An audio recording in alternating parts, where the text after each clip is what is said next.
Baik, Bapak dan Ibu, bismillahirrahmanirrahim. Assalamualaikum warahmatullahi wabarakatuh. Salam sejahtera dan bahagia untuk kita semua. Bapak dan Ibu, pada siang hari ini yang juga menjadi sesi terakhir untuk learning bersama dengan Pak Badrullah terkait dengan penulisan ilmiah dalam jurnal. Pada siang hari ini, sebelum Pak Badrullah menyampaikan materi di hari terakhir, di sesi terakhir, kami dari APWI Kemdikbud akan melaksanakan penutupan untuk kegiatan ini. Untuk acara pertama, untuk sebelumnya, mari kita panjatkan puji dan syukur kita ke hadirat Allah Subhanahu wa Ta'ala yang telah melimpahkan rahmat dan hidayahnya sehingga kita bisa bersama-sama hadir di ruang virtual meeting ini untuk mengikuti acara penutupan Learning Bootcamp fase pertama. Acara berikutnya kita akan menyimak lagu Indonesia Raya. Mbak Emi boleh minta tolong lagu Indonesia Raya.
Terima kasih.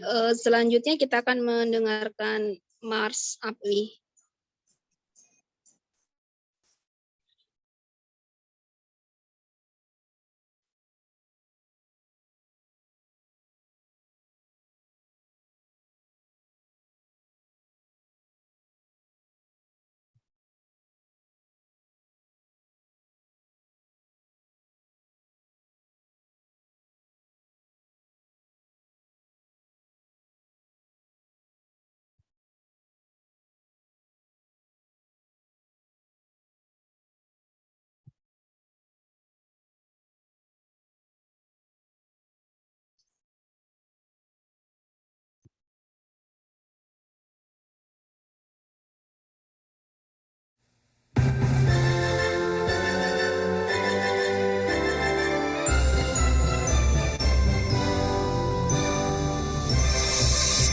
Asosiasi Profesi Widya Iswara Indonesia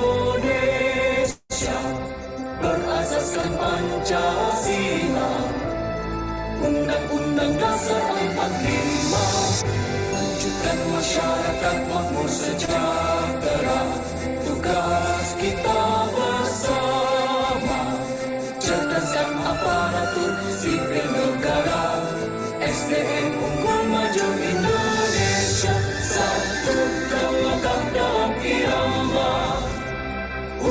Karya Widya Iswara, transformasi menuju kelas dunia, tingkatkan daya saing bangsa, profesional nafas kita bekerja.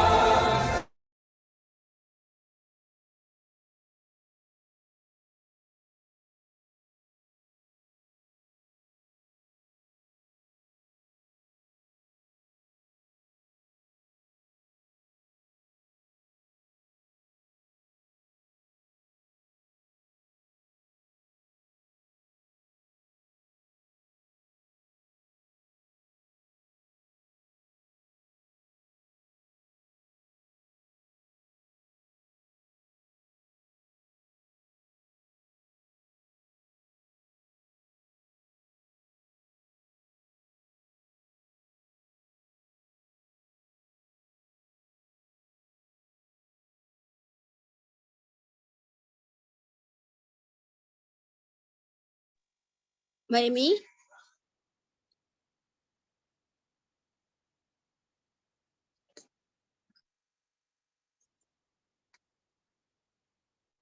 Mbak Em? Ya, Sri. Oke, baik. Acara selanjutnya sambutan yang sekaligus untuk menutup kegiatan Learning Bootcamp fase pertama ini akan disampaikan oleh Sekretaris DPK API Kemdikbud Ristek kepada Ibu Emi Widiati MPD, dipersilahkan. Baik, terima kasih Mbak Riri. Sebentar ya, karena di sini sekaligus sebagai host jadi agak terpecah. Assalamualaikum warahmatullahi wabarakatuh. Waalaikumsalam warahmatullahi wabarakatuh. Ibu dan Bapak warahmatullahi wabarakatuh. Saya hormati, izinkan saya mewakili Dewan Pimpinan Komisariat Kemdikbudristek yang diamanai oleh Pak Widyatmoko selaku Ketua untuk menutup kegiatan Learning Bootcamp fase 1 yang mengambil topik tentang penulisan artikel ilmiah ya, yang sudah kita mulai di bulan Oktober. Kemudian ada 5 pertemuan dan ini adalah pertemuan yang terakhir. Bapak dan Ibu, mohon maaf apabila di dalam pelaksanaan penutupan ini mungkin Bapak dan Ibu merasa ada gangguan dalam hal internet ya, karena kami kebetulan tidak berada di kantor tapi ada di daerah ya. Kebetulan kami ada di Kabupaten Serang yang tidak ada internet, jadi mudah-mudahan tadi deg-degan aja apakah kegiatan ini akan juga bisa dilaksanakan dengan lancar. Bapak dan Ibu, hari ini adalah pertemuan yang kelima, sekaligus pertemuan terakhir. Kami diminta untuk menutup kegiatan ini. Mudah-mudahan Pak Badrullah dan teman-teman semua atau Bapak Ibu yang mengikuti kegiatan ini sudah bisa menghasilkan satu tulisan berupa artikel ilmiah yang nantinya harapannya adalah bisa dijadikan bahan yang untuk dijadikan bahan tulisan yang bisa dimanfaatkan bagi orang lain atau bahkan bisa masuk ke jurnal ataupun menjadi karya tulis ilmiah ya. Tentu kita juga selaku Widya Iswara juga bisa memanfaatkan itu untuk pengumpulan angka kredit. Ibu dan Bapak yang saya hormati, tidak berpanjang-panjang, kami ucapkan terima kasih ya sebesar-besarnya atas kesabaran Ibu dan Bapak maupun ketekunan Ibu dan Bapak mengikuti rangkaian kegiatan Learning Bootcamp fase 1 ini hingga selesai. Mudah-mudahan Ibu dan Bapak bisa mengambil manfaat, mengambil hal positif dari kegiatan ini dan bisa ditularkan kepada teman-teman yang lain yang mungkin tidak berkesempatan ikut di kegiatan ini. Demikian saya akhiri. Wassalamualaikum warahmatullahi wabarakatuh. Waalaikumsalam warahmatullahi wabarakatuh. Terima kasih Bu Emi. Selanjutnya kita akan menyimak pemutaran himne APWI.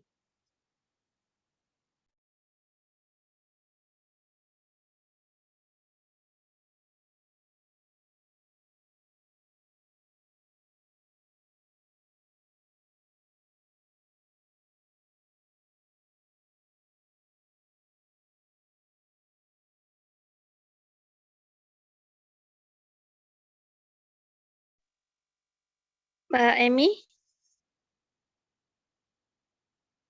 bisa minta tolong himne API-nya.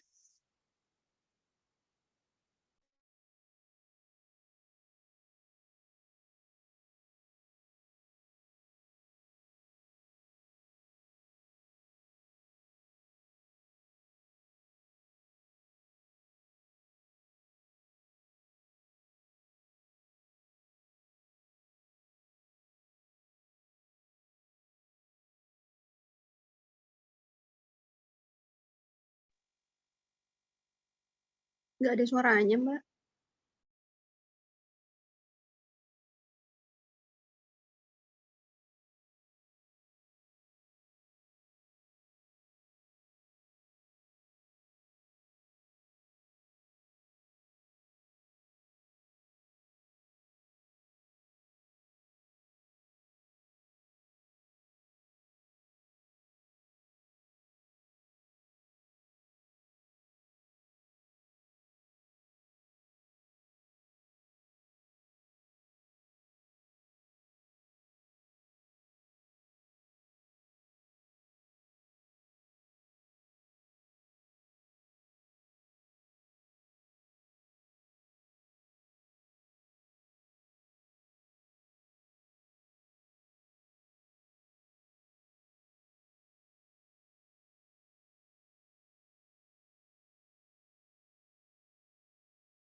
Baik, terima kasih Bapak dan Ibu. Dengan selesainya pemutaran himne API tadi, berarti selesai sudah untuk seremoni acara penutupan Learning Bootcamp fase pertama.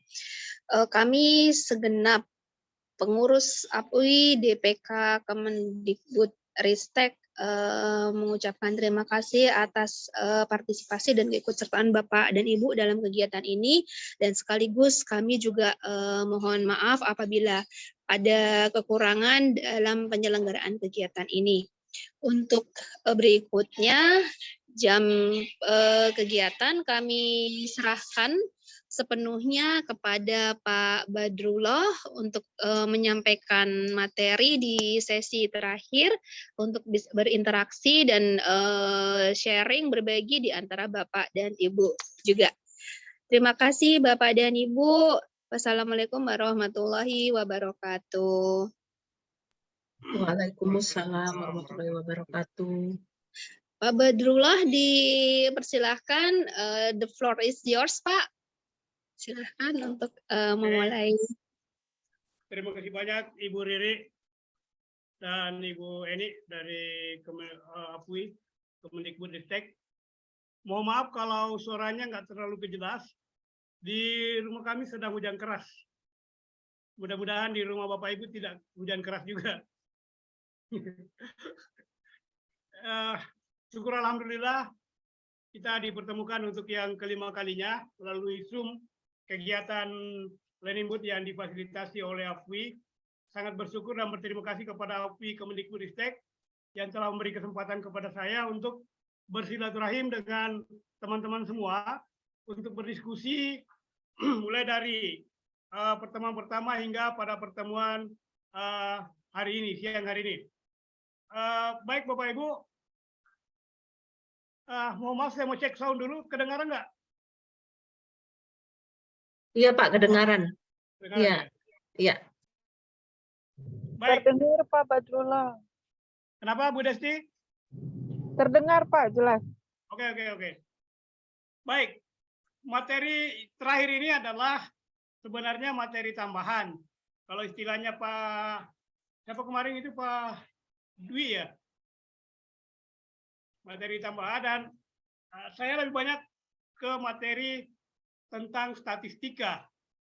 Kenapa saya angkat materi statistika? Karena banyak, terus terang saja, mudah-mudahan tidak ada di sini, di luar sana banyak orang alergi bahkan fobia terhadap statistika.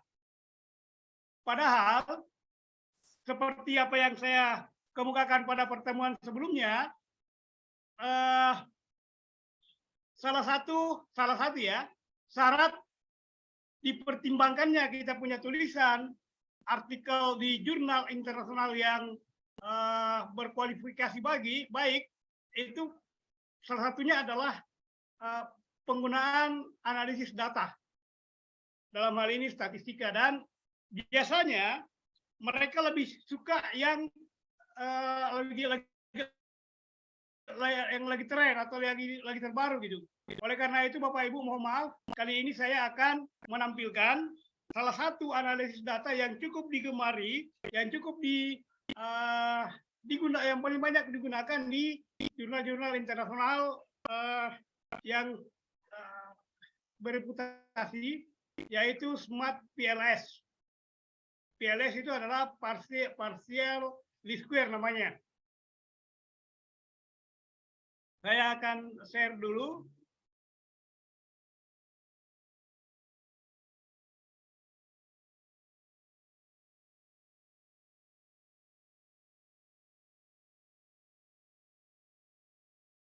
Bisa dilihat Bapak Ibu? Bisa Pak. Ya, baik Bapak Ibu, saya tidak bicara semata-mata hanya statistika, tapi saya juga akan bicara tentang metodologi yang Bapak Ibu mungkin pernah dapatkan di S1, S2, dan S3. Jadi sekarang mohon maaf, salah satu trendy dari artikel internasional yang kebanyakan diterima itu adalah penggunaan statistika. Salah satunya adalah menggunakan SMART PLS. Saya mulai dengan metode statistika yang paling sederhana, filosofinya. Bukan filosofinya, tapi konstruk berpikirnya. Saya mulai dengan data.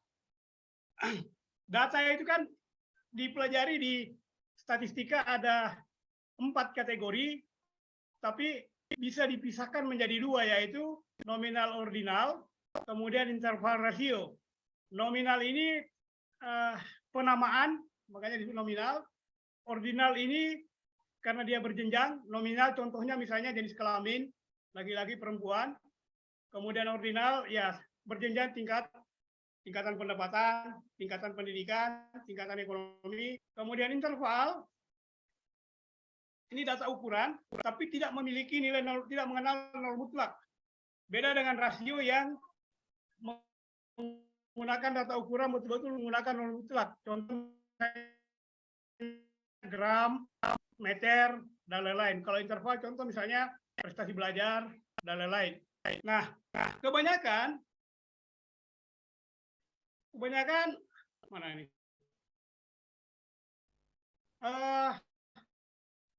Orang tidak paham penggunaan kedua jenis data ini, sehingga serta-merta langsung menggunakan statistika. Bapak Ibu kalau memiliki data nominal ordinal, Bapak tidak bisa mengujinya menggunakan parametrik.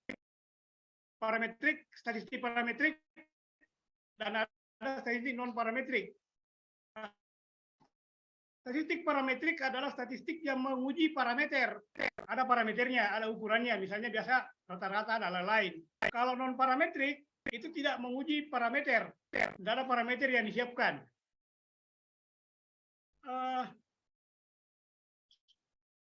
Kalau Bapak memiliki data interval rasio, maka harus terlebih dahulu diuji prasyarat. Apa itu prasyaratnya? Biasanya menggunakan uji prasyarat normalitas, homogenitas, lain, linearitas, banyak sekali uji persyaratnya. Kalau dia tidak memenuhi, maka kembali memilih non parametrik. Nah, ini jarang diperkenalkan non parametrik ini, padahal hakikatnya sama antara non parametrik dengan parametrik. Cuma beda data aja. Kalau dia memenuhi syarat, ya kalau dia memenuhi syarat, maka dia ada lagi sampelnya. Sampelnya kalau lebih besar atau sama dengan 30, maka bisa lanjut. Tapi kalau tidak, kembali lagi ke non parametrik. Ini biasanya yang jarang sekali dipertimbangkan teman-teman. Contoh, menggunakan uji T antara pretest dan post-test misalnya. Sementara sampelnya tidak sampai 30. Tapi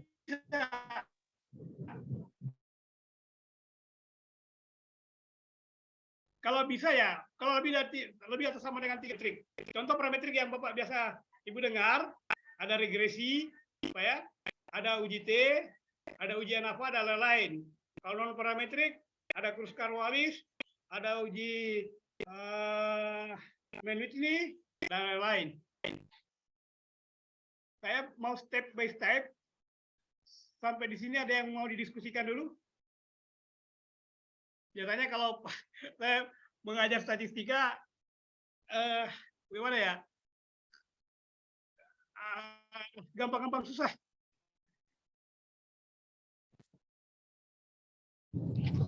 Itu dulu menjadi dasar. Jadi kalau saya mengajar statistika di Padapara, mau di jenjang S1, S2, maupun di jenjang S3 saya mengajar, itu dulu yang saya perkenalkan. Pengenalan terhadap jenis data dan metode analisisnya. Ya, di Pak. slide ini ada yang mau didiskusikan? Pak Hartoyo, silakan. Lanjut, Pak. Oh, lanjut. Ya. Bisa dipaham nggak apa yang saya sampaikan tadi? Sudah, Pak. Nanti slide ini saya akan share. Ya. Saya akan bagikan. Ya, Pak. Oke, lanjut.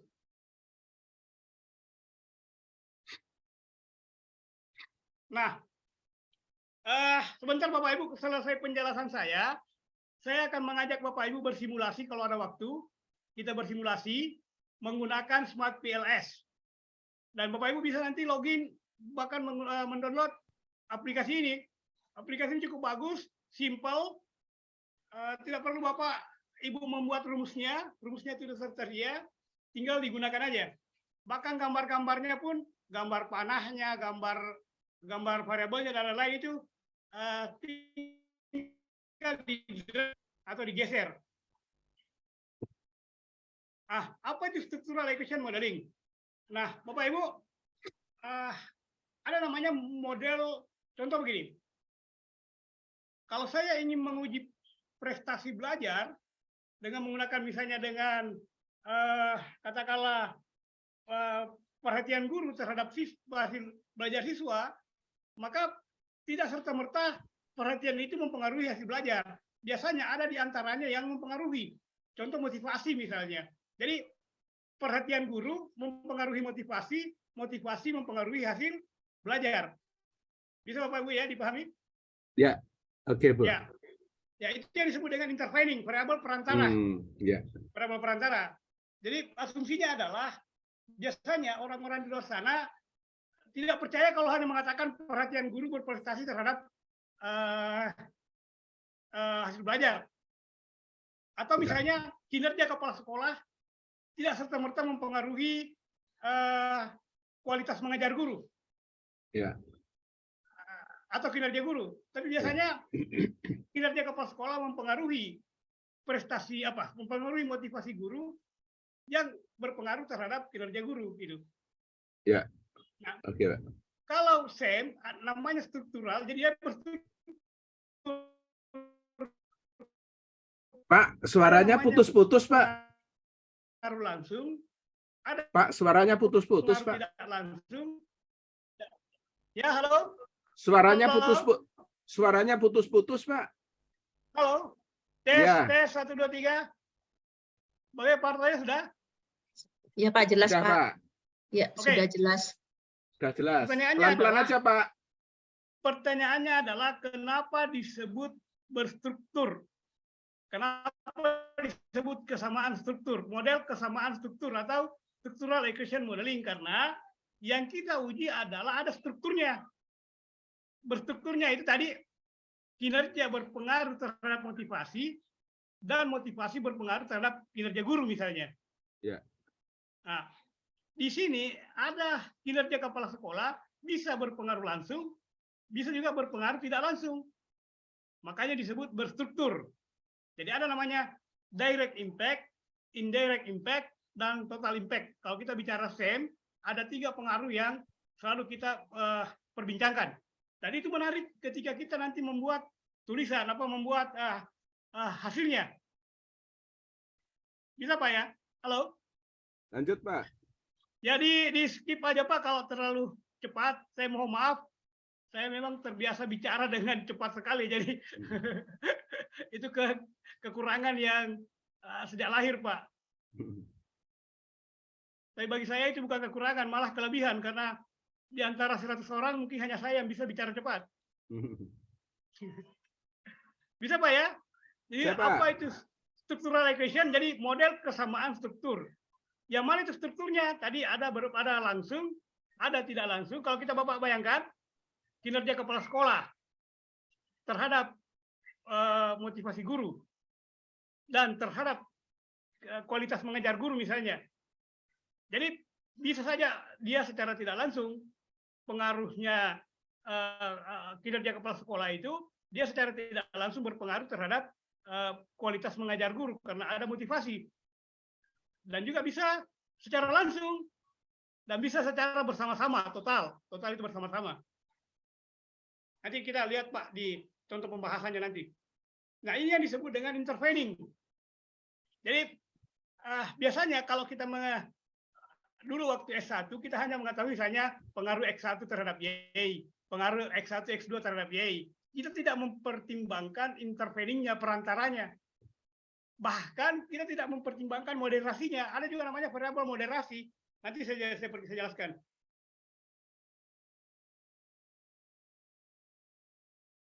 Nah, ini PLS nanti yang saya perkenalkan, saya skip saja dulu ini, nanti lebih dalam lagi.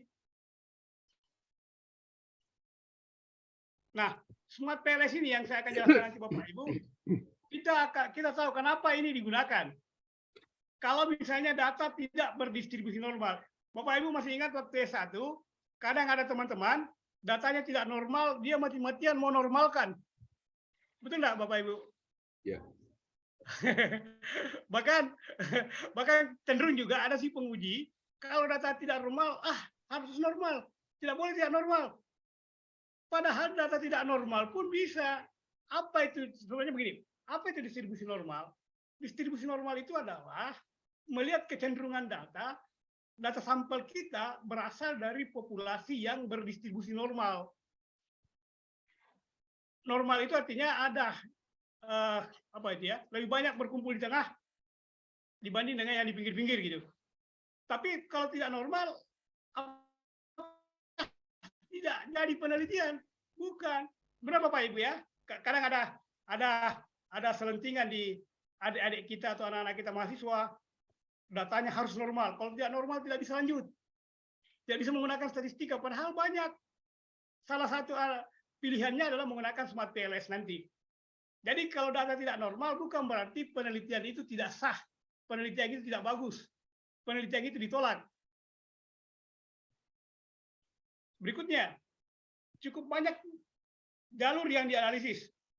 Nah ini nanti biasanya Bapak Ibu kalau kita di jenjang S2, S3 atau penelitian-penelitian yang bertaraf internasional, biasanya itu menggunakan analisis jalur. Salah satunya menggunakan Smart PLS ini. Jalur tadi itu yang dimaksud, jalur tadi misalnya dari kinerja ke motivasi, dari motivasi ke kualitas mengajar guru. Itu namanya jalur. Kemudian variabel terikat lebih dari satu. Tadi saya contohkan variabel terikatnya ada 2. Apa terikatnya tadi? Motivasi dan kualitas mengajar. Sekaligus variabel bebasnya juga ada 2, yaitu kinerja kepala sekolah dan motivasi mengajar. Jadi motivasi mengajar ini dia berposisi sebagai variabel bebas, dia juga berposisi sebagai variabel terikat. Kemudian ingat Bapak Ibu, terkadang ini yang banyak diabaikan juga. Instrumen, saya bicara instrumen dulu.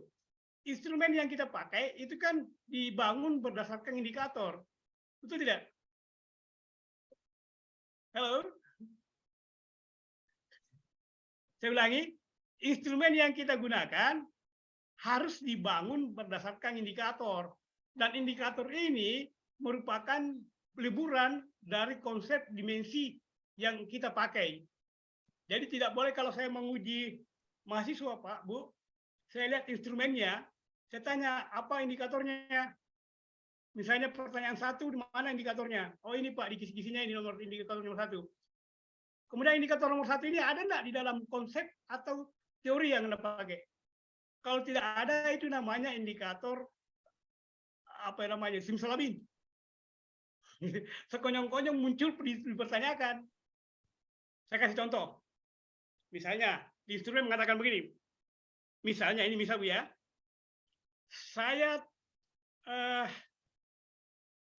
Saya mengajar karena menganggap sebagai sebuah tuntutan agama misalnya.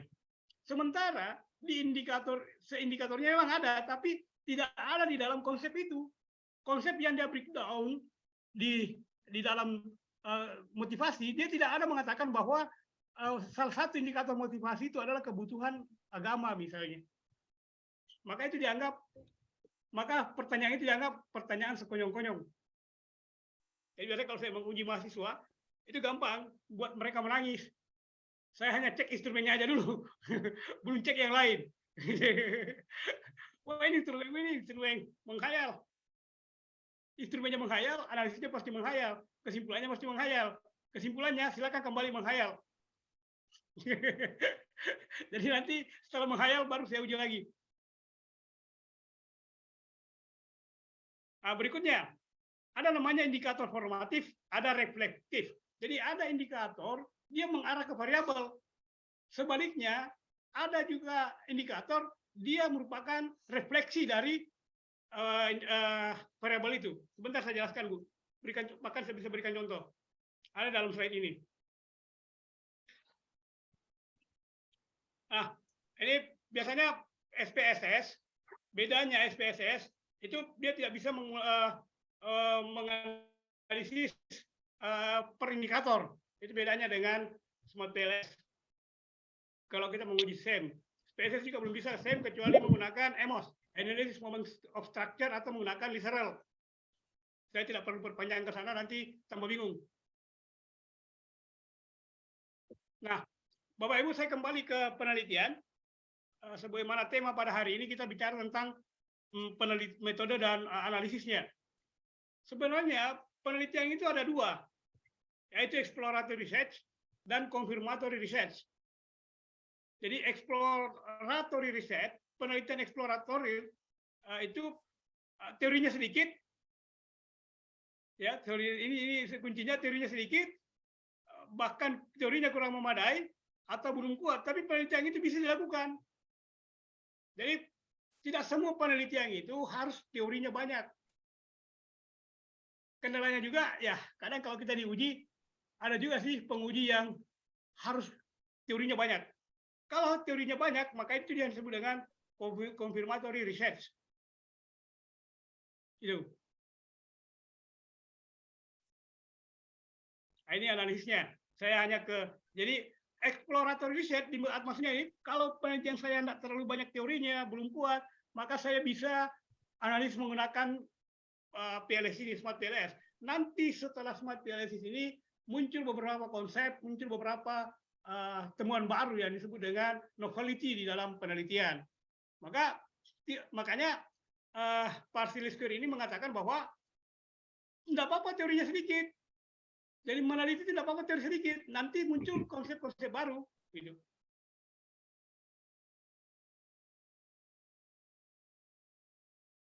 Ini ada, Bapak, saya tidak perlu jelaskan ini karena saya yakin Bapak juga belum pernah gunakan EMOS yang conference base itu.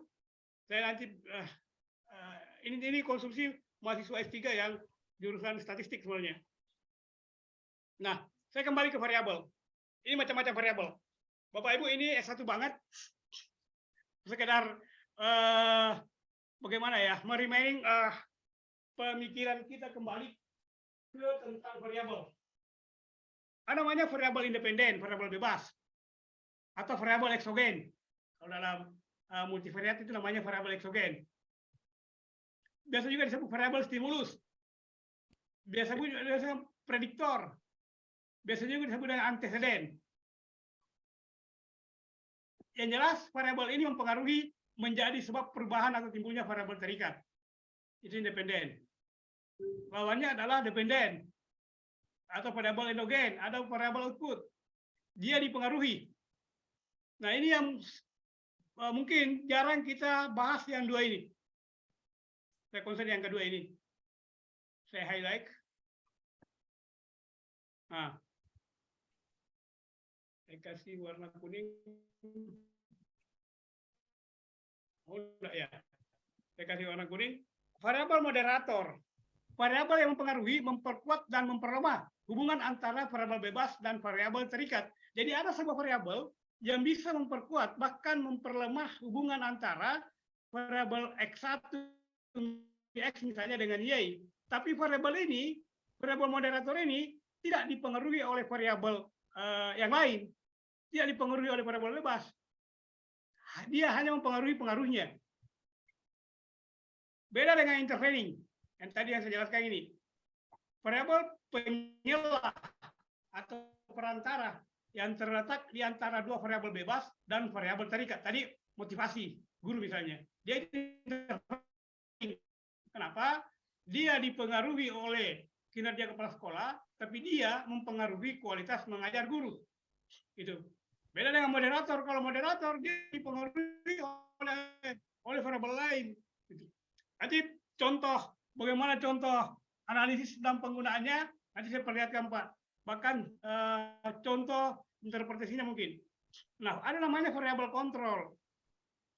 Variabel yang dikendalikan dibuat konstan. Ini biasanya kalau kita melakukan penelitian eksperimen, membandingkan. Kemarin ada mahasiswa S3, dia ingin melihat perbedaan antara model pembelajaran teaching personality dengan teaching game dikontrol dengan menggunakan self efficacy. Jadi self efficacy tidak diuji pengaruhnya, tapi dia hanya menjadi sebatas kontrol. Berikutnya indikator. Nah, indikator ini yang menunjukkan, ya, ini biasanya penting sekali dipahami tentang indikator ini. Jadi begini, Bapak Ibu, kita bicara tentang teori. Dari teori itu muncul konsep. Dari beberapa konsep itu kan muncul variabel, karena variabel itu adalah konsep yang bervariasi nilai. Dari variabel itu ada muncul dimensi. Dari dimensi itu muncul indikator. Nah, indikator ini yang dibuat menjadi deskriptor atau dibuat sebagai pertanyaan atau pernyataan. Jadi kembali lagi tadi, sangat tidak logis kalau ada yang ditanyakan atau dimuat di dalam instrumen, tapi tidak ada di dalam indikator. Dan indikator itu tidak ada dalam turunan teori atau turunan konsep atau turunan dimensi.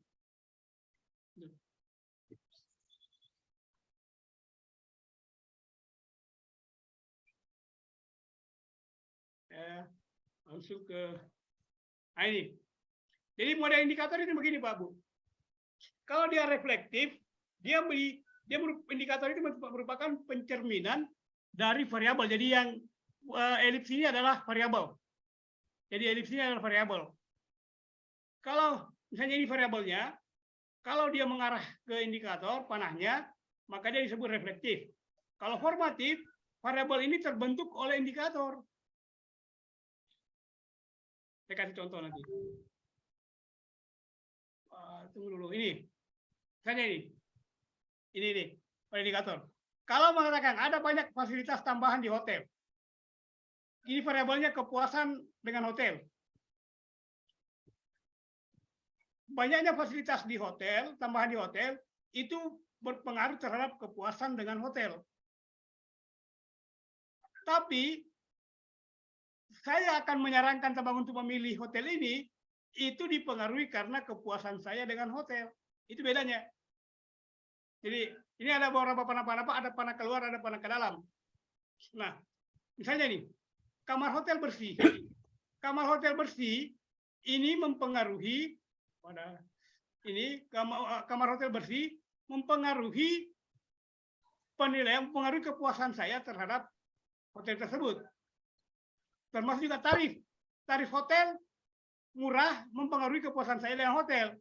Tapi keinginan saya untuk menginap kembali di hotel itu dipengaruhi oleh atau dibentuk oleh kepuasan saya dengan hotel.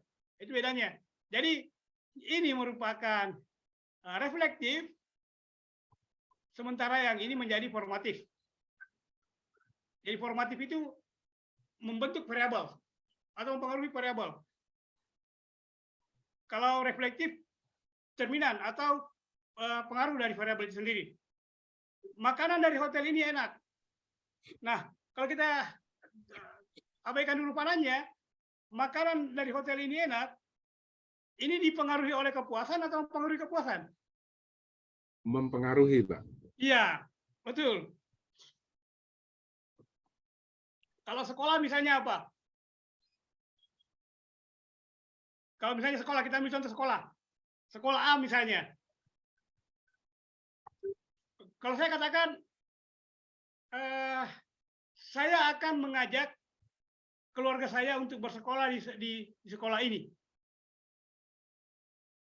Mempengaruhi kepuasan saya terhadap sekolah atau dipengaruhi? Halo, Bapak? Saya ganti misalnya kepuasan dengan sekolah. Terus ada pernyataan, saya akan mengajak keluarga saya yang lainnya untuk bersekolah di sini. Nah, pernyataan itu dipengaruhi atau mempengaruhi? Halo? Mempengaruhi, Pak. Hah? Dipengaruhi. Mempengaruhi. Ya, dipengaruhi.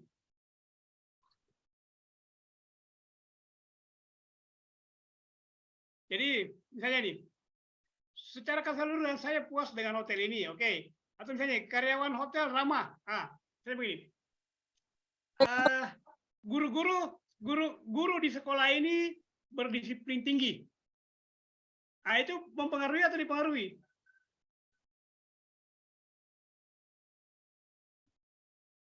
Halo? Kalau saya ganti ini dengan kepuasan terhadap sekolah misalnya, kemudian ada pernyataan saya katakan bahwa guru di sekolah ini memiliki disiplin yang tinggi. Itu mempengaruhi kepuasan saya atau dipengaruhi oleh kepuasan saya?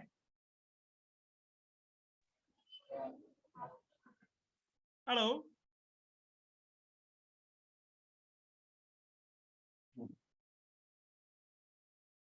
Halo? Ada respon? Mempengaruhi. Ya, Pak. Mempengaruhi. Mempengaruhi. Mempengaruhi Fasilitas- kepuasan. Ya, fasilitas di sekolah A sangat bagus. Mempengaruhi atau dipengaruhi? Mempengaruhi. Ya, bukan mempengaruhi, artinya dia bisa menjadi indikator munculnya kepuasan saya terhadap sekolah misalnya. Bisa Bu ya, Bapak Ibu dibedakan. Kenapa ini penting? Karena kalau kita menggunakan Smart PLS, itu beda pemilihan analisisnya ketika kita membuat variabel formatif ataukah variabel reflektif. Jadi reflektif itu keluar, formatif itu ke dalam panahnya. Itu bedanya. Mem dan di. Kalau saya me dan di, dipengaruhi atau mempengaruhi. Bisa Bapak Ibu? Halo. Bisa, Pak. Ya. Nah, Bapak Ibu nanti kita coba-coba semua. Bapak Ibu nanti kita bersimulasi. Dengan ini saya skip dulu. Saya perlihatkan dulu cara penggunaannya. Jadi karena ini waktunya singkat, kalau mungkin mestinya memang ini slide ini berapa ya? Slide-nya ini hanya 43, ini sebenarnya untuk 1 semester. Bukan untuk 2 jam. Pak, Saya tanya sedikit, Pak. Ya, Pak, silakan. Silakan, Pak. dalam sebuah penelitian itu mungkin nggak datanya bercampur antara data ordinal dan data interval, Pak? Kenapa tidak, Pak? Oh, gitu ya. Kemudian kita deskripsikan misalnya jenis kelamin, Ya. responden misalnya Pak ya, tingkat pendidikan. Ya. Kan kita bisa bedakan. Jadi misalnya bedakan prestasinya berdasarkan jenis kelamin kan bisa, Pak. Jadi kita menggunakan variabel nominal dan variabel ordinal atau dengan variabel interval misalnya. Ya, sekaligus bisa, Pak ya? Bisa, kenapa tidak? Oke, baik, Pak. Saya Pak sudah puluhan tahun dengan statistik, tidak pernah kaku dengan statistik malah. Saya berusaha membuat statistik tidak kaku karena memang namanya bukan statistik itu apa ya? Bukan kepastian. Pak, katanya gini, Pak. Saya pernah dengar kalau itu ya datanya itu tercampur itu, Pak, antara parameter antara ordinal dan interval. Itu dianalisis dengan apa? Least square biasa aja, regresi linear biasa. Itu tetap bisa. Cuma biasanya R-nya agak kecil, Pak, R square-nya, Pak. Iya. Gitu, Pak. Nah, makanya pilihannya tidak tepat, Pak, analisisnya. gitu ya, Pak ya. Ya. Ya memang agak kurang tepat, tapi ada kalanya ya memang agak sedikit. Kalau R-nya itu berkisar sekitar maksimum sekitar setengah gitu loh, Pak. Ya. Nah di sini di Smart PLS juga Pak, kita bicara regresi. Oh, oke, Pak. Baik, Pak. Lanjut, Pak. Oke, saya persingkat ke contoh penggunaannya. Misalnya ini ada beberapa variabel. Bapak lihat X-nya ada sampai 4. Ya, 1 Y misalnya ini. Kepemimpinan berpengaruh langsung terhadap motivasi. Ya, ini gaya kepemimpinan terhadap produktivitas. Jadi Y-nya ini adalah produktivitas.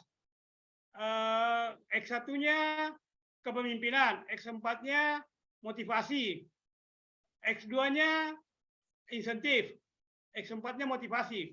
Nah, ini ada bahkan ini gaya kepemimpinan berpengaruh terhadap produktivitas yang dimediasi oleh motivasi. Pernah nggak Bapak-bapak, Ibu-ibu membuat sebuah kajian dengan model seperti ini misalnya?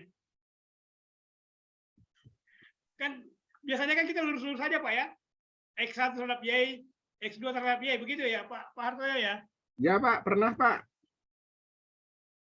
Pernah. Soalnya jadi penasaran kenapa kok gini, terus kita turunkan lagi. Ternyata ada anaknya lagi gitu loh, Pak. Iya. Pak, mohon diulangi, Pak, variabelnya tadi apa? X1 apa, Pak? X1 ini X1 gaya kepemimpinan. Nah, gaya kepemimpinan. X4-nya motivasi. Atau saya highlight, Pak ya? Iya, Pak. Iya, Pak. Nah, ya. X1-nya gaya kepemimpinan. Y-nya, variabel Y atau Y-nya produktivitas. Ya, X2. X2-nya insentif. X4 tadi motivasi. Pak ya? Insentif produktivitas X2. X3 status sosial ekonomi. Status sosial. Ekonomi ya. Sekarang saya perlihatkan gambarnya, kira-kira gambarnya begini. Keren nggak Pak lihat modelnya kalau begini? X4 apa, Pak? X4 apa, Pak? X4. Ya. X4, Pak. Apa ya? X4 apa, Pak? Motivasi. Oh, motivasi. Ya. Bukan set ini Pak ya, Y. Ini salah, ini bukan set tapi Y. Mestinya Y di sini. Nggak apa-apa lah. Yang jelas beginilah modelnya. Ya. Ini motivasi, insentif. Set Y ini adalah produktivitas. Tadi X2 adalah X1 gaya kepemimpinan, X2 insentif, X3 status sosial ekonomi. Jadi ini gaya kepemimpinan, ini insentif, ini status sosial ekonomi, ini motivasi, yang ini produktivitas. Ya. Wah, keren nggak ini kalau ini diuji di guru? Ya, bagus. Dan ini masalahnya Pak bukan cuma satu, tadi masalahnya ada berapa ini? Kalau dibuat hipotesis, kalau ini saja sudah berapa ini? 1, 2, 3, 4, 5, 6, 7, 8, 9, 10. Ada 10 hipotesis. 10 hipotesis berarti perumusan masalahnya, kalau dibuat deskripsinya juga, ini puluhan Pak. Minimal 15 dia punya masalah ini. Coba lihat. Nah ini, Pak, kalau di Smart PLS, ini gampang sekali karena langsung aja nanti dibuat masuk begini. Bentar saya demonstrasikan. Jadi ini gambarnya. Jadi yang kuning-kuning ini adalah indikator. Saya gunakan indikator reflektif semua.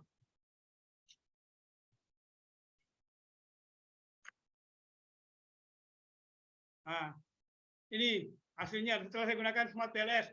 Dan ini tidak butuh waktu 1 jam. Nah ini hasilnya. Nah, jadi ini. Waduh, sorry. Kita mulai moderasi lagi. Nah, ini kan ada angka-angka korelasinya, Pak. Ini ada angka-angka korelasinya ini. Nah, ya. Di dalam buku saya ada semua penjelasannya ini. Pak, nanti bukunya di-share Pak ya? Boleh Pak? Yang ini pada nanti saya share ini Pak. Buku saya belum dicetak. Kalau Pak Toyo mau bertandem dengan saya, cetak bukunya boleh? Ya, menarik itu Pak. Saya peragakan, mudah-mudahan masih ada filenya Pak tersimpan ya. Saya peragakan bagaimana menggunakan Smart PLS ini. Saya stop share dulu. Saya coba-coba buka Smart PLS. Mudah-mudahan masih ada saya punya file.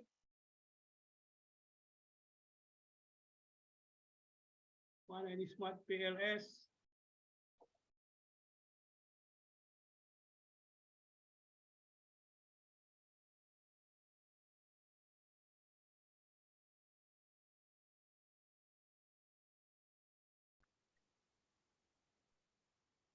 Waduh, oke, downloading. Mudah-mudahan bisa.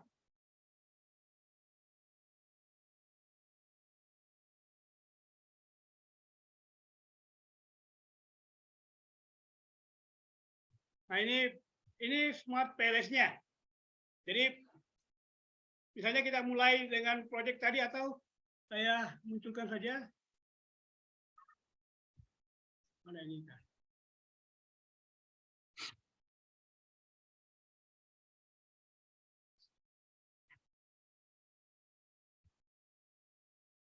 Hai.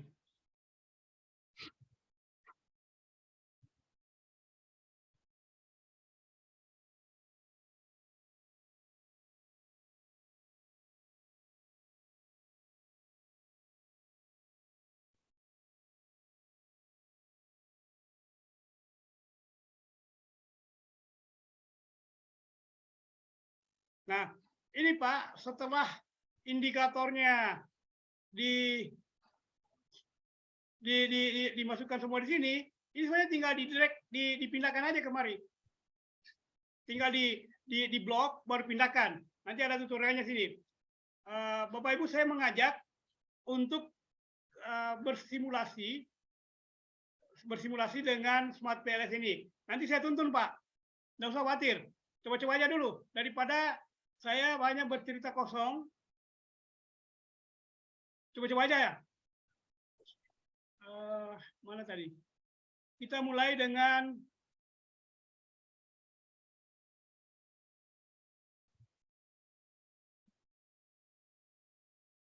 oke ini. Bapak Ibu silakan masuki ini. Masuk di www.smartpls.com. Coba-coba.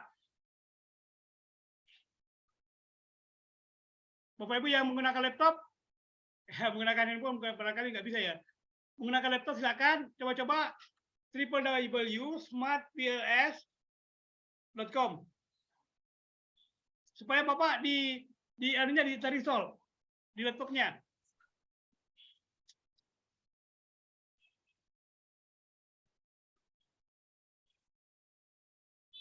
Ini di browsernya Bapak Ibu tuh ini.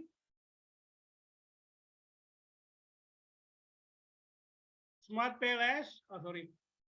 Ini. smartpls.com akan muncul ini.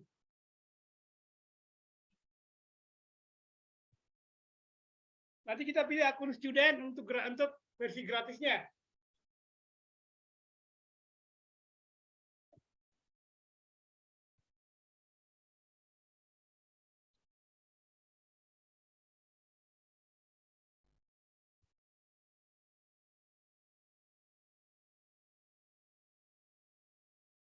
Bisa Bapak Ibu? Halo, Lagi jalan, Pak. saya lagi di jalan. Lagi download nih, Pak. Lagi loading, Pak. Oh, Sebentar. loading.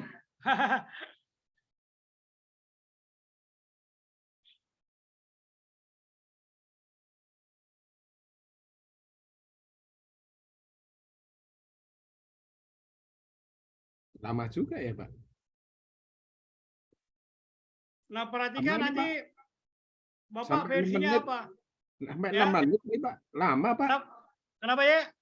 Lama ngedownloadnya, Pak. Lama ya? Ya, sampai ini 6, 7, 8, 9 menit, 10. Tunggu dulu. Adakah di dalam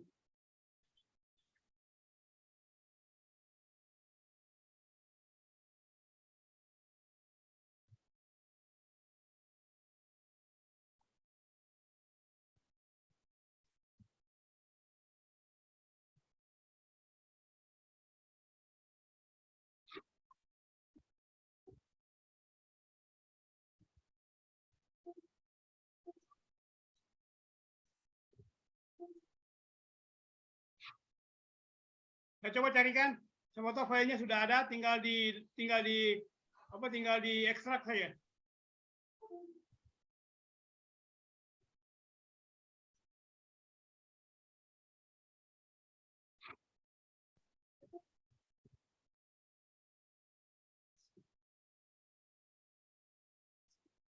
Saya punya harddisk.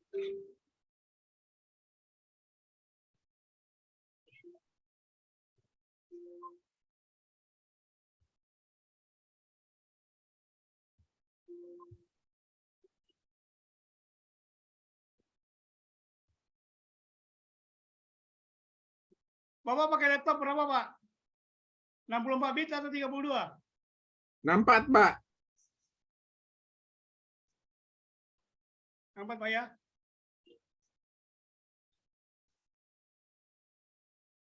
Saya kirim ke grup, Pak ya. Baik, Pak.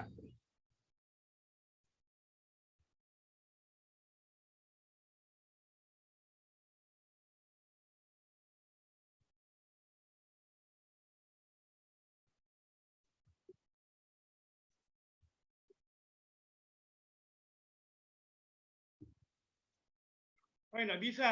Terlalu berat. Iya, Pak. Ini masih 3 Iya. menit, Pak. 3 menit lagi, Ya. Pak. Saya kasih aja, kalau begitu tutorialnya aja yang Ya, iya, Pak. Tutorial dulu, Pak.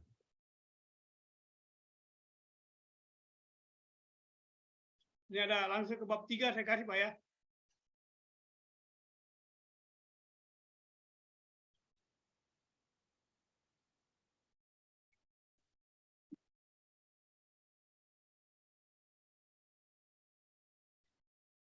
Saya kirim di kolom chat. Enggak ya?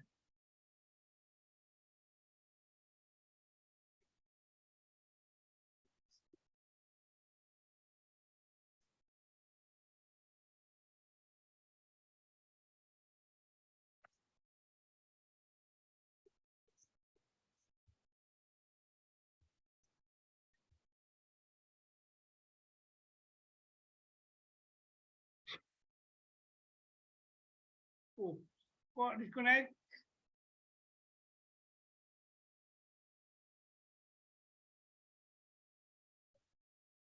Oh, nggak bisa ya? Nggak bisa kirim lewat chat juga.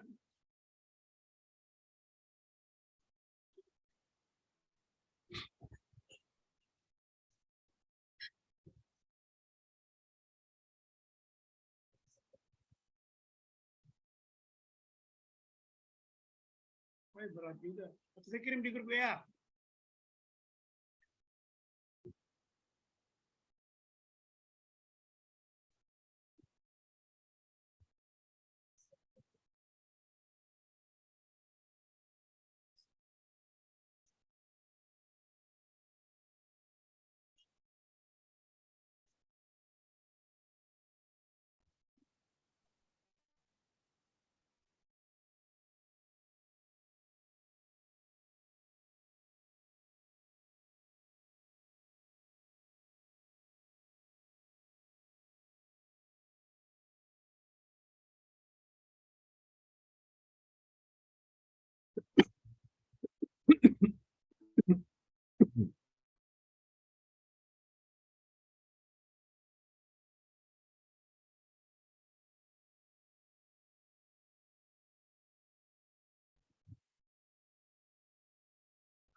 Tutorialnya juga ada saya bagi di grup WA, Pak.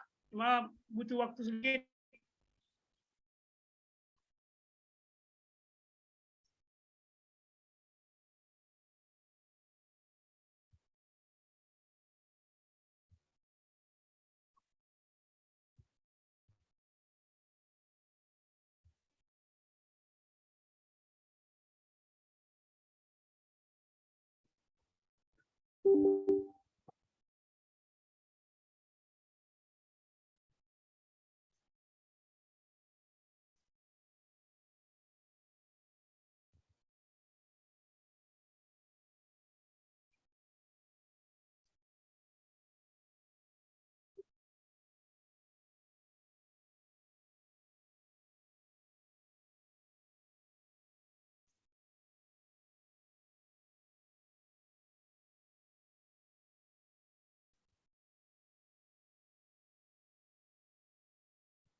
Sudah terdownload, Pak?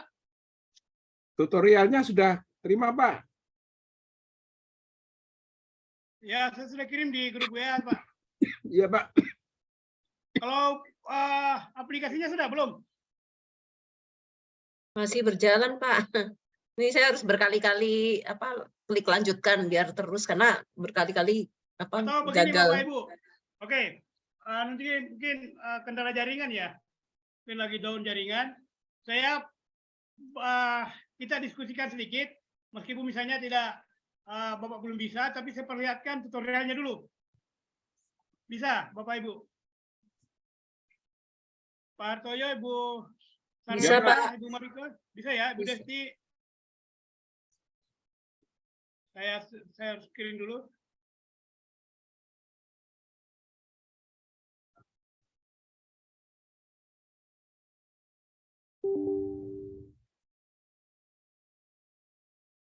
Jadi nanti begini. Tadi kan saya sudah sampai di sini. Bapak pilih yang sesuai dengan kapasitas laptopnya atau komputernya.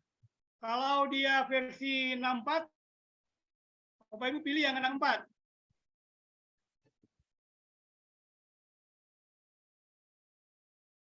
Ini ada pilihan. Nah ini. Pilih aja Windows yang MSI yang 64 bit. Kalau sudah klik itu tinggal diklik, akan muncul ini nanti. Pak, Masuk di folder. Kita pilih student, Pak ya? Ya. Pilih student, Pak ya? Kenapa, Pak? Waktu register itu pilih yang student, Pak ya? Ya, student, Pak. Bentar, nanti sampai situ, Pak. Saya perhatikan dulu. Nah, klik install. Ya, tentu sama dengan biasa run. Kontak dialognya run. Kemudian kalau muncul sesuatu next saja terus, kontak dialog next. Kemudian klik install. Klik install sampai selesai. Nah, kalau nanti muncul ini, proses install selesai, muncul kotak dialog, pastikan launch Smart DLS 3 ya, tercentang. Klik.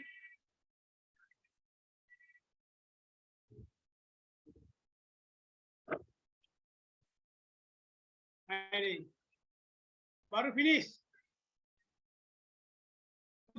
Pastikan ini tercentang, Pak, tadi maksudnya. Ini launch Smart DLS 3, tercentang. Baru klik finish. Bisa Bapak Ibu lihat?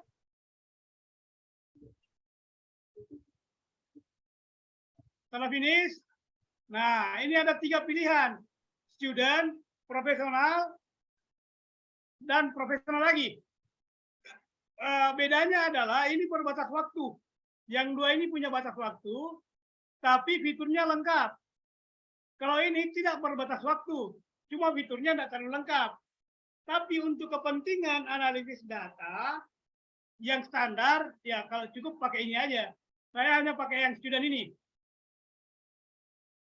Jadi sampai sekarang saya belum pernah upgrade untuk berbayar. Saya hanya pakai yang student. Nah ini. Klik continue. Muncul lagi kotak dialog. Nah, klik continue. Ini proses lisensi. Jadi saya pikir tutorial yang saya berikan cukup lengkap Pak ya.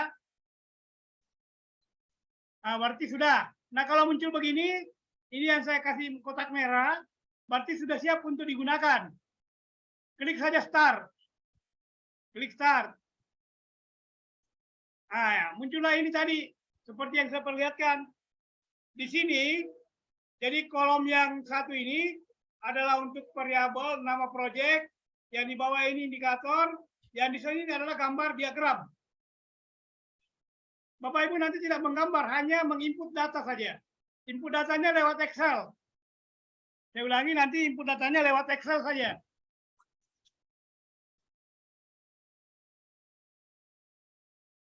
Nah, ini tampilan awalnya. Ini tadi perbandingannya student. Batas waktu selamanya. Kalau profesional cuma 3 hari. Profesional 2 selamanya. 3 juga selamanya. Tentu bayarannya beda-beda. Ini gratis-gratis, berbayar-berbayar.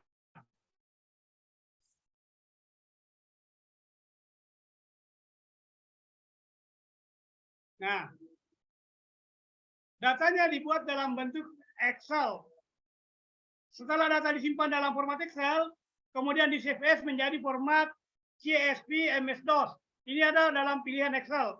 Bapak Ibu nanti kalau save as di Excel, kalau datanya sudah diinput, saya ulangi, kalau data semua diinput, maka data diubah menjadi format CSV MS-DOS. Itu ada dalam Excel. Coba misalnya ini contoh. Jadi di tutorial itu Pak, Bapak Ibu saya berikan contoh. Ini ada data motivasi, insentif. Ya, motivasinya ada 5 indikator. 6 indikator. Insentifnya ada 5 indikator. Dan status sosial ekonomi ada 3 indikator.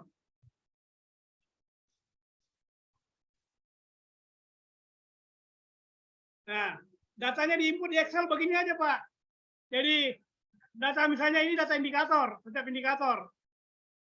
Ya, kolomnya tidak perlu dikasih nomor responden dan lain-lain. Cukup ini di atas nama indikatornya. X11 misalnya, data indikator 1 dari variabel 1. Ini membedakan. Mana besarannya ya? Mau kasih besar lagi. Besar dulu. Kelihatan Pak ya? Halo? Kelihatan Pak. Kelihatan. Jadi tidak usah dibuat ada nomor responden dan lain-lain. Cukup X11 sesuai dengan nama indikator tadi ini. Ini tadi di atas. Ini. X11 untuk X1 ini Pak ya, sampai X15 untuk X1. Untuk X21 ya ini. X21 maksudnya indikator 1 dari variabel X2. X22 dan X23 itu maksudnya. Dibuat di Excel begini aja Pak, Bapak. Jadi berdempet saja terus. Nggak usah dipisah-pisah.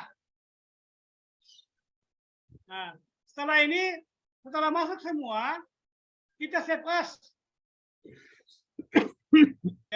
Nah, setelah terinput pada menu file, klik save as, muncul kotak dialog seperti berikut. Ini di Excel. Nah, pilih di bagian ini, klik di bagian ini, cari nanti MS-DOS. Nah, ini CSV MS-DOS. Ini di Excel. Dipilih ini. Pilih baru klik save. Nah, sudah. Kalau sudah, yes. Klik yes. Nah, sekarang kita mulai di Smart PLS. Caranya, Bapak Ibu bisa ikut ini. Kan sudah ada ini ikonnya ini di desktop. Klik 2 kali muncul ini tadi. Ini layar kosong. Ini layar kosongnya.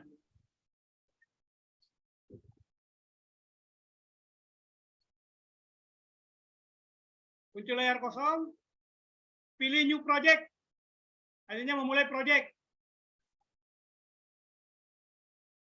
Nah, ini new project. Kasih namanya, misalnya Hartoyo 1 atau Pininto 1 dan lain-lain. Nama projectnya atau apa nama penelitiannya gitu. Itu nama project saja. Sudah itu, nah, sudah klik OK, akan muncul di sini. Berarti nama proyek kita sudah muncul.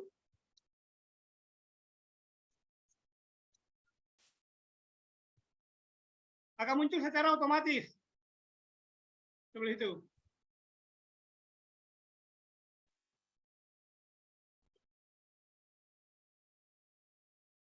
Nah, sekarang kita mau import data file yang tadi kita input di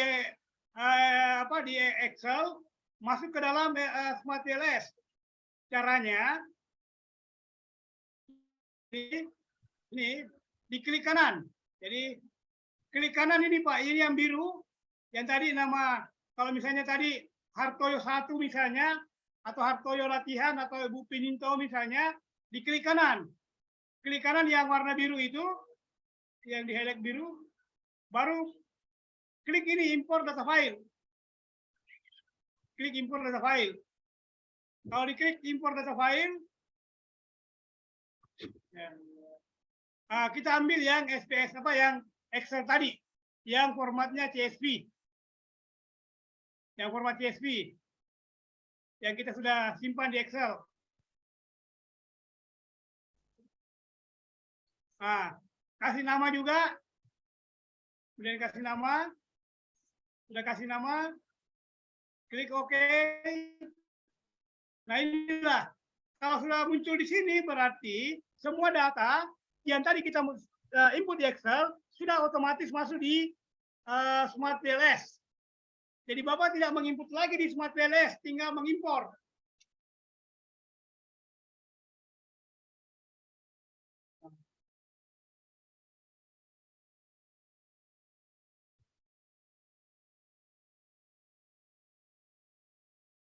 Nah sekarang, bagaimana menggambar jalurnya? Tadi, nah kita klik New Path Model. Ini, klik ini. Kan tadi New Project. Nah ada kotak di atas ini, New Path Model kita klik. Klik, dia minta dikasih nama. Kayak saja namanya apa gitu. Kalau saya konsis, di sini kasih lat 1 misalnya, kasih contoh label 1 saja semua misalnya.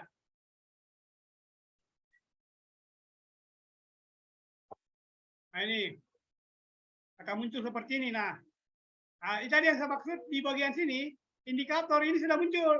X11, X12, 13, 14, 15. Berarti variabel 1 ada 5 indikator. Variabel 2 ada 3 indikator. Ini. Aduh.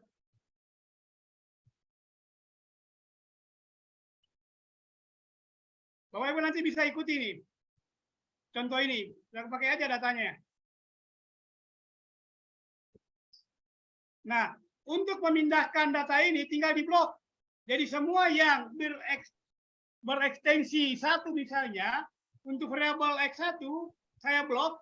Jadi blok Pak, di blok, kasih warna biru, kemudian nanti diklik, tinggal pindahkan ke kanan. Jangan angkat jangan pindahkan tangannya. Jadi setelah di blok begini, diklik kiri, kemudian diangkat ke kanan. Di drag namanya. Otomatis dia pindah begini. Nah, sudah pindah semua ini.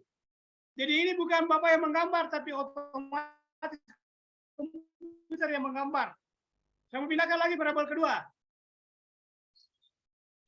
Variabel X2. Pindah lagi. Saya blok. Variabel X3 juga begitu. Kemudian nama-nama variabel bisa diganti. Ini nama variabelnya bisa diganti, bisa diatur. Kalau mau ganti ya tinggal Ini bisa juga diatur. Ini kan kayaknya ini mengganggu misalnya. Ini bawa ke sini supaya bisa diatur tata letaknya. Ya, berubah arah, berubah model panahnya. Ini diklik kanan saja di bagian nama variabelnya merah ini, klik kanan baru align indikator bottom misalnya, atau mau pilih yang kanan, top, left dan seterusnya.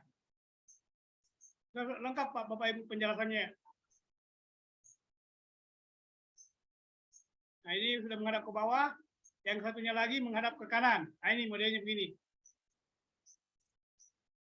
Tinggal diklik kanan Pak, klik kanan saja nama variabelnya baru pilih. Nah sekarang nama ganti. Nah sekarang kalau menggambar panahnya, ini kan menggambar panah. Ini kan belum ada panahnya Pak.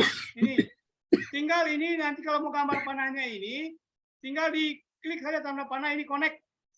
Ini ada gambar connect di atas. Diklik ini baru klik di atas, baru tarik ke sini lepas. Dan seterusnya begitu.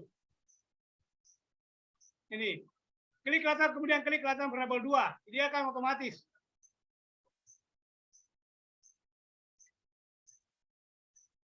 Ini memberikan nama pun bisa, nama variabel.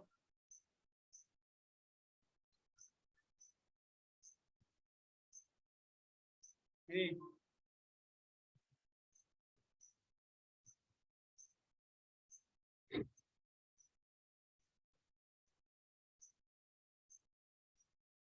Kalau untuk mengganti, oke.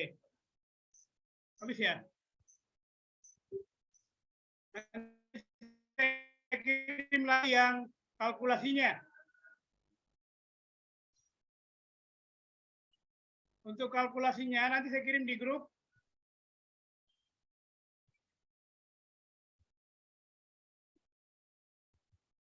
Kalian bisa muncul ini.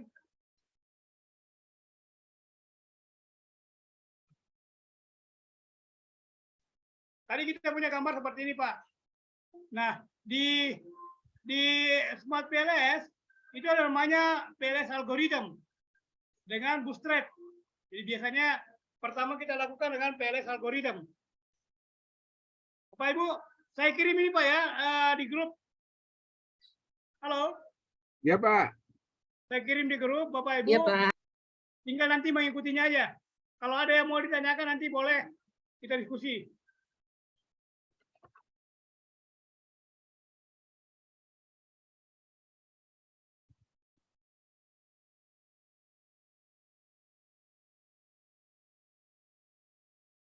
Ini punya hard disk goyang-goyang terus jadi keluar masuk.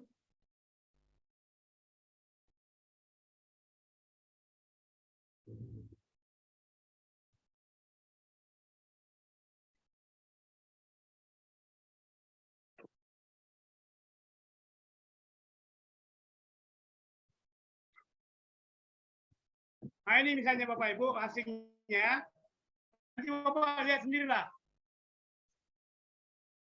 Jadi bahkan saya lengkapi dengan interpretasi. Jadi Bapak Ibu kalau mau tanya misalnya Pak mau tahu bagaimana cara menginterpretasinya, ini saya berikan interpretasi di bawah. Ini ada.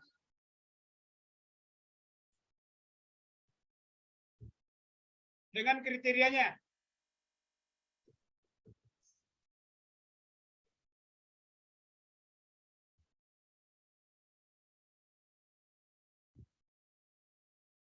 Nah, di loadingnya misalnya ini.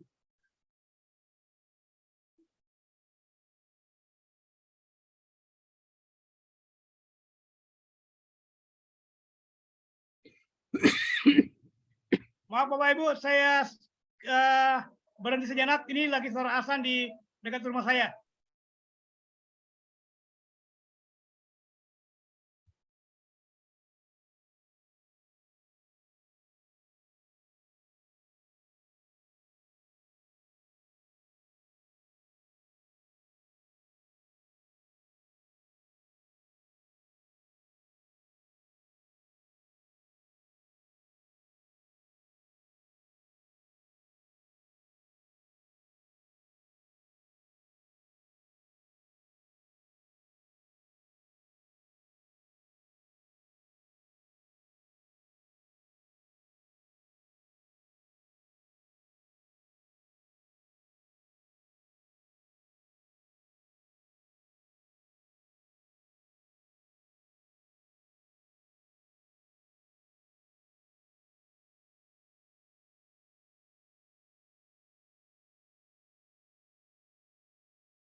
Baik Bapak Ibu, saya lanjutkan dulu.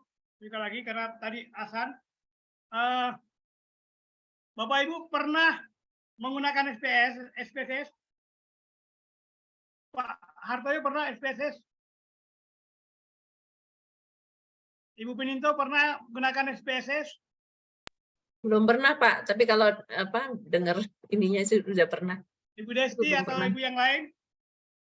Biasanya kalau menggunakan SPSS, saya juga sudah puluhan tahun dulu menggunakan SPSS. Kalau kita menguji validitas, reliabilitas, dan lain-lain, itu harus diuji berkali-kali. Misalnya mau uji validitas, keluar lagi, baru uji lagi reliabilitasnya, dan lain-lain. Tapi kalau menggunakan Smart PLS, sekali menginput data, sekali menganalisis, itu cukup keluar semua hasilnya, apa yang diinginkan. Termasuk tadi ini, kontrak reliability dan kontrak validity-nya. Validitas, ya, validitas kontrak itu penting, dan reliabilitas kontrak juga itu penting. Dalam penelitian, terkadang kita biasanya mengenal validitas yang kita biasa gunakan itu menggunakan produk momen. Bapak Ibu ya, validitas menggunakan validitas terbandingi namanya. Itu kalau Bapak Ibu baca tulisan saya tentang kontrak reliability, ternyata kualitas kontrak itu jauh lebih teliti dibanding dengan kualitas biasa. Ini analisis kualitasnya muncul semua. Hanya satu kali.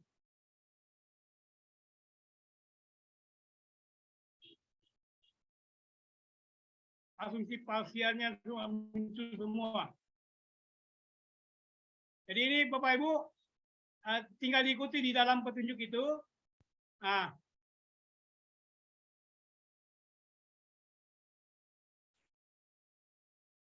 misalnya nih. Nah, ini kesimpulannya di bawah. Dalam gambar di atas diperoleh dari gambar ini, ada hasil ini. Saya bahasakan dalam bentuk interpretasi. Pengaruh langsung inflasi dan motivasi sebesar 0,61. Yang berarti bahwa jika insentif meningkat 1 unit, maka motivasi meningkat sebesar 66,1%. Peningkatan ini bersifat positif. Jadi saya bahasakan di situ. Yang lainnya, jadi nanti Bapak Ibu lihat penjelasannya di dalam buku ini. Ini tadi pengaruh langsung. Kemudian pengaruh langsung status sosial ekonomi. Jadi ada direct impact-nya. Jika status ekonomi meningkat 1 unit, maka motivasi meningkat sebesar 38,2%. Jadi juga bersifat positif. Kemudian saya masuk di pilih menu bootstrapping-nya. Ini hasilnya. Nah ini. Pengaruh total. Ada namanya pengaruh total. Motivasi, insentif. Ada pengaruh totalnya.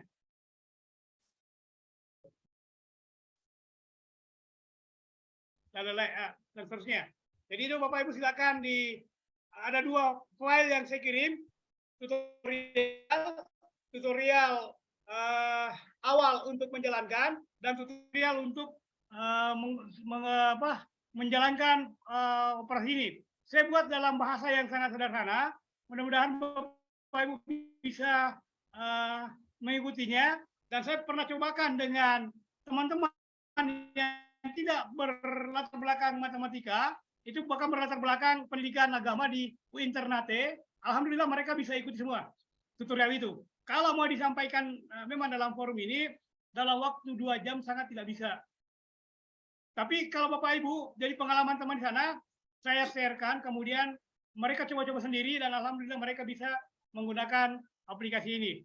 Jadi Bapak Ibu tidak perlu berkecil hati bahwa saya tidak pernah belajar statistik, atau saya kurang statistik, tapi dengan menggunakan tools analisis, meskipun kita bukan berlatar belakang statistik, meskipun kita kurang paham dengan statistik, kita bisa menggunakan tools atau analisis seperti ini. Barangkali untuk sementara itu Pak, ada yang mau ditanyakan silakan.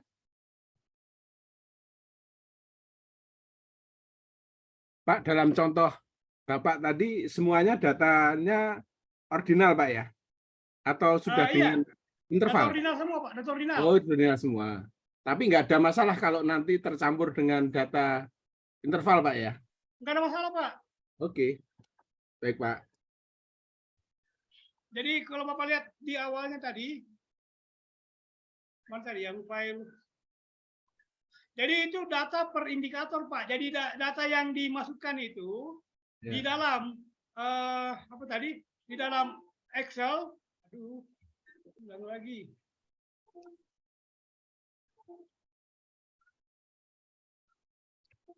Sorry Pak, ini saya punya harddisk macet-macet.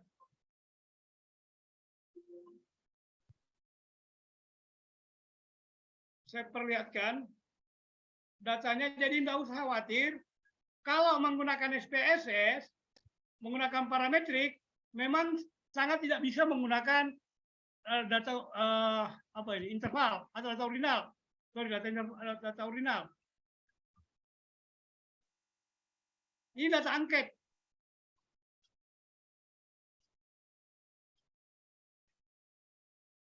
Saya perlihatkan tadi data mana ya ini. Oke. Mudah-mudahan bisa disimak kembali. Terkait dengan pertanyaan Pak Hartoyo, Pak, Bapak lihat ini semua data angket. Iya, Pak. Masih menggunakan skala 5, 1, 2, 3, 4, 5. Iya, Pak. Likert. Nah, ya, Pak, kalau menggunakan SPSS regresi, sebenarnya tidak bisa menggunakan data angket. Karena regresi di dalam SPSS itu mengestimasi rata-rata, Pak. Kenapa tidak bisa menggunakan data angket? Karena data ordinal itu tidak bisa dirata-ratakan. Iya, Pak. Misalnya begini, Iya, Pak. sangat Iya, setuju 5, setuju 4, ragu-ragu 3, tidak setuju 2, sangat tidak setuju 1. Tidak bisa kan 2 tambah 3 sama dengan 5, tidak bisa. Makanya tidak diperkenankan sebenarnya pengujian statistik data ordinal menggunakan regresi di dalam SPSS. Ya. Meskipun ada yang mengatakan itu dibolehkan, tapi bagi saya tidak bisa, Pak, karena ada analisis lain yang bisa mengolahnya, kecuali kalau tidak ada analisis lain yang bisa mengolahnya gitu. Tapi ada teman saya bilang gini, Pak, dengan SPSS tadi data ordinal tadi dikonversi dulu menjadi data interval, Pak. Ada proses. Oh ya, itu namanya menggunakan MSI, Pak. Ya. Ya, kalau Measurement Satisfied Interval namanya. Itu ya. juga saya tulis di dalam jurnal Scopus, itu ada tulisan saya. Oh ya. Tapi ditransform dulu. Ya, Transform ya. dulu. Ya, artinya masih ada jalan keluar lah gitu ya, Pak ya. Ya, tapi repot kan? Iya, Pak. Betul. Iya, betul, Pak. Namanya itu Pak metode MSI. Ya. Method of Satisfied Interval. Itu saya pernah karena saya beberapa disertasi bertesis saya komplain dengan yang menggunakan data-data ordinal menggunakan regresi. Ya. Ya harus dikonversi dulu lah. Ya. Berikutnya tadi Pak Wartoyo tadi misalnya begini, kalau menggunakan SPSS menghitung validitas, reliabilitas itu harus berkali-kali kan, Pak? Misalnya kalau kita menggunakan regresi, mau hitung validitasnya dulu, kemudian reliabilitasnya, kemudian regresinya. Itu berkali-kali kita uji. Tapi menggunakan Smart PLS, begitu kita sudah input dan kita masukkan di dalam aplikasi, cukup 1 kali tekan, muncul semua, Pak. Ya. Pak, kalau di SPSS itu, kalau kita persamaannya itu kita jadikan log-log gitu, Pak, pakai logaritma gitu, itu menjadi langsung normal sendiri, Pak. Gimana, Pak? Artinya nanti kita menguji korelasi aja, Pak. Ya, yang jelas begini, Pak. Kalau SPS sepanjang menggunakan statistik parametrik, syarat pertama dia harus penuhi adalah distribusi normal. Ya, ya, Pak. Ya. Nah, tapi itu kalau menggunakan Smart PLS tidak perlu normal. Ya, Pak. Tidak perlu diuji. Ya, Pak. Enggak, masalahnya saya dulu itu pernah melakukan itu gitu, Pak. Jadi karena belum kenal Smart PLS saja, Pak. Kalau udah kenal ini mungkin terima kasih ini, Pak. Ya. Satu lagi kelebihannya Smart PLS tidak bisa diubah, Pak, hasilnya. Pak, paham saya, Pak? SPSS masih bisa diedit. Oh outputnya. gitu. Betul nggak Pak Hartoyo? Iya, iya, Pak Hartoyo? Pak. Ya, Bisa Pak. kan? Bisa kan diedit hasilnya? Kalau Waduh, SPSS, tapi saya nggak kalau pernah Smart ngedit-ngedit, Pak. kalau Smart PLS nggak bisa. Iya, Pak.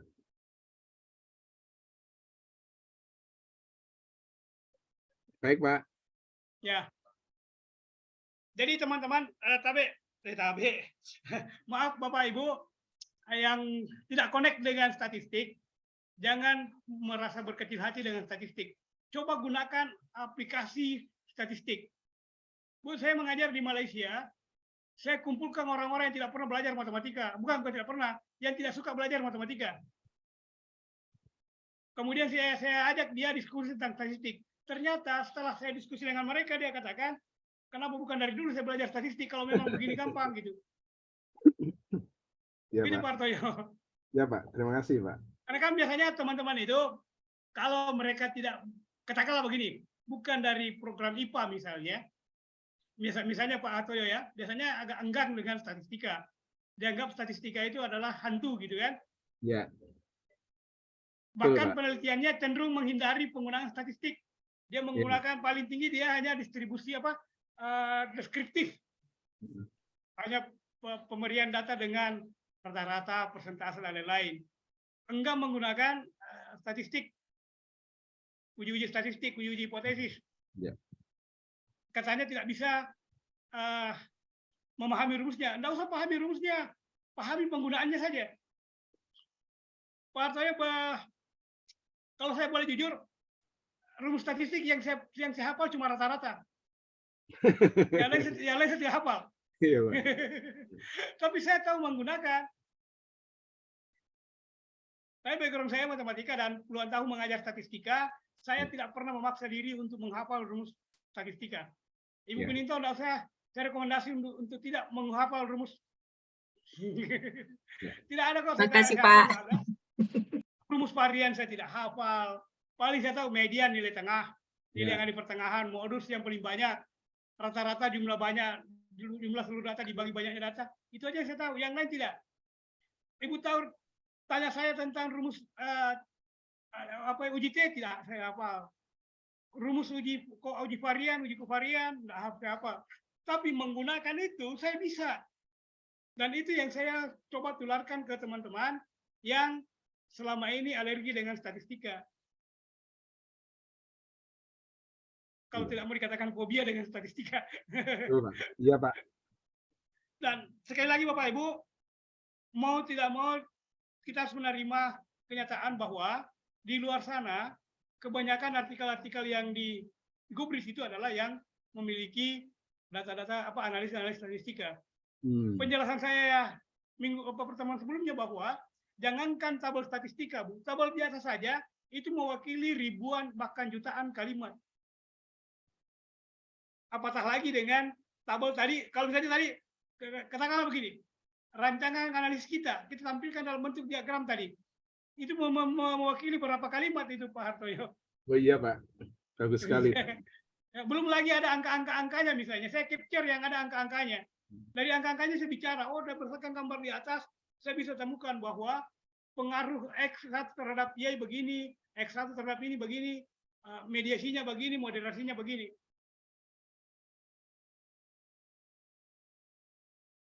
Jadi sekali lagi Bapak Ibu, jujur saya orang matematika dan puluhan tahun mengajar statistika, tapi sangat sedikit rumus yang saya hafal. Saya hanya pegang misalnya begini. Yang saya pegang itu kuncinya begini Pak. Kalau saya melihat hasil analisis statistika, kemudian ada p-value, kan biasa kan Pak Hartoyo? Iya. P-value atau weight regression misalnya. Kalau p-value-nya misalnya lebih kecil dari 0,05 berarti hipotesis diterima. Iya. Ada pengaruhnya saja yang saya pegang. Kalau lebih besar berarti tidak berpengaruh. Ya. Begitu pula misalnya dengan saya lupa yang istilahnya. Regression weight-nya misalnya. Kalau dia lebih besar dari 0,6 atau 0,7 berarti dia diterima. Kalau lebih kecil dari itu tidak diterima. Itu biasanya berkaitan dengan p-value-nya. Itu aja yang selama ini saya yang saya pahami Bapak Ibu. Yang berikutnya adalah keberanian saya mengutak-atik, bukan mengutak-atik sih, mencoba-coba berbagai macam aplikasi. Satu kebiasaan saya adalah jika mempelajari sebuah aplikasi, saya buat tulisan.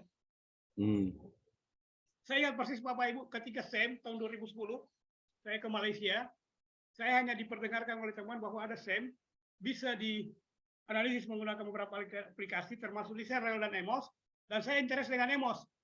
Maka saya download bukunya El Barkal, yang lebih 2000 halaman. Lebih 2000 halaman itu untuk mempelajari Emos atau SEM menggunakan Emos, saya pelajari buku itu, dan alhamdulillah saya summary kurang lebih 90 halaman. Akhirnya saya bisa mengajarkan SEM menggunakan Emos, baik di luar negeri maupun di dalam negeri. Itulah bukan sih kelebihan, tapi keinginan saya, Pak, begitu. Jadi kalau saya ingin mempelajari sesuatu, saya tulis. Iya, Pak. Sama dengan Smart PLS ini, Pak. Tutorial ini saya bikin ketika saya pelajari. Makanya bahasanya menggunakan bahasa yang mungkin sedikit agak bukan apa ya, nggak terlalu bagus lah begitu, tapi bagi saya itu agak komunikatif. Karena saya menulis buku itu ketika saya memahaminya.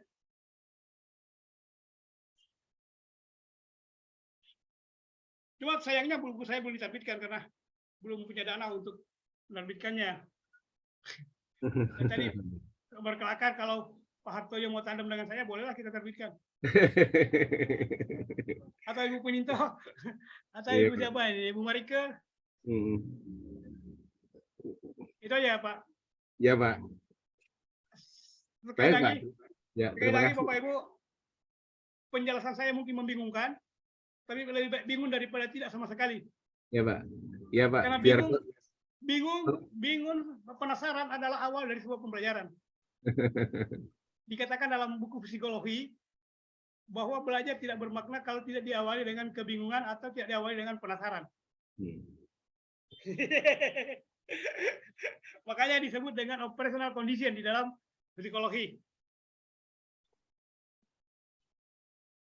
Mohon maaf kalau penjelasan saya yang singkat ini sangat membingungkan Ibu Pininto, Pak Hartoyo, Ibu Desti, Ibu Widi, Kristina, siapa lagi, Ibu Marika, Ibu Hani, dan lain-lain. Yang jelas, Bapak Ibu, saya share, ada 2, itu isi buku saya, Pak. Dan itu inti dari buku saya. 2 chapter itu saya share, itu inti dari buku saya. Silakan Bapak Ibu pelajari dengan bahasa yang sederhana. Kalau ada yang mau dikomunikasikan, saya terbuka untuk Bapak Ibu. Mau diskusi tentang apa saja boleh. Ya, Pak. Kalau bisa saya jawab, kalau tidak, atau Ibu mau video call, mau apa dengan saya, silakan. Ya. Saya secara pribadi, mulai dari awal pertemuan kita, dari pertemuan pertama hingga sekarang, mohon maaf, karena saya memiliki banyak kekurangan, termasuk salah satu diantaranya adalah dari segi kemampuan bicara. Selain tidak jelas, juga kayak kumur-kumur begitu. Terlalu cepat. Ya, itulah saya harus terima sebagai manusia biasa. Ya, mohon maaf atas segala kekurangan saya. Saya tidak punya kelebihan, kecuali hanya bisa berbagi dengan Bapak Ibu. Saya kembalikan ke moderator, masih ada? Host, bagaimana? Atau cuma kita bertiga ini? Pak Hartoyo mau berbicara dengan saya. Oke. Terima kasih, Pak Badrullah. Terima kasih Pak Badrullah. Ya, terima kasih Pak Badrullah. Saya yakin Bu Desti sudah minum obat sakit kepala ini. Enggak apa. Saya nanti izin ya Pak sharing lagi japri atau video call sama Bapak ya. Boleh, silakan aja. Yang penting Ya. diberitahu sebelumnya, Bu. Kita bikin appointment. Iya, baik. Terima kasih Pak. Ya, insya Allah. Saya sejak dari dulu bahkan sering membimbing mahasiswa yang tidak pernah saya kenal. Kalau mau ikut lomba-lomba gitu, saya bimbing karya ilmiah dan lain-lain, tapi saya tidak pernah kenal orangnya. Tidak pernah tatap muka. Silakan aja, Bapak Ibu, saya terbuka. Yang penting ada perjanjian ada janjian sebelumnya lah. Sekali lagi, mohon maaf. Dan saya berharap Bapak Ibu tidak puas dan Bapak Ibu bingung dan penasaran. Oke, kita kembalikan ke host. Mana hostnya? Waduh, udah pada pulang. Ibu Eni, Ibu Ririk. Udah, Bapak saja, Pak.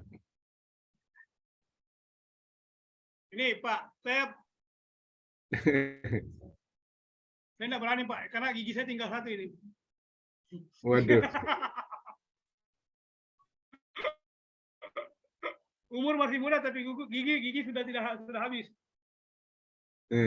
Oke, kita berfoto dulu baru kita kirim ke grup. Ibu Desti bisa nak? Ibu Desti, halo Ibu Desti. Yang masih on air boleh dibuka kameranya, kita berfoto ya. Ya, bentar Pak. Halo Ibu Desti, Ibu Hani, Ibu Widya, Ibu Estina, Ibu Eni, Ibu Ririk. Mana nih? Ibu Widyawati. Yuk, kita berfoto ya. Bentar Pak. Jangan lihat gigi saya ya. Halo, siapa lagi? Ibu Widi, Ibu Marika. Halo Ibu Marika. Ibu Estina. Ya ada. Oke, kita berfoto ini ya, berlima aja. Oke, Ibu Marika udah muncul. Udah berenam. Oke, bismillahirrahmanirrahim. 1, 2, 3. Oke, mudah-mudahan gigi saya tidak muncul. Saya langsung share ke grup. Kalau gigi saya muncul, saya hapus. Oh, ternyata tidak. Bagus. Baik, sekali lagi terima kasih perhatiannya Ibu Hani, Ibu Desti, Pak Toyo, yang dari tadi saya cuma berdoa laki-laki. Bu Melinda, mudah-mudahan. Terima kasih Pak Petrullah. Ya, terima mudah-mudahan kita kasih semua Pak bisa bertemu. Pak Badullah. Kalau transit atau ada job di Makassar, bisa hubungi saya. Nomor WA saya cuma 1, yang di grup itu aja. Baik, Pak. Mau ngopi bareng atau mau merokok sama-sama dengan Pak Toyo. Siap, Pak. Oke, baik. Sambil mengucapkan alhamdulillah ya. Kita berpisah Bapak Ibu. Alhamdulillahirabbil alamin. Assalamualaikum warahmatullahi wabarakatuh. Waalaikumsalam. Waalaikumsalam. Waalaikumsalam warahmatullahi wabarakatuh. Mohon izin live, Pak. Mohon izin live, Bapak Ibu sekalian.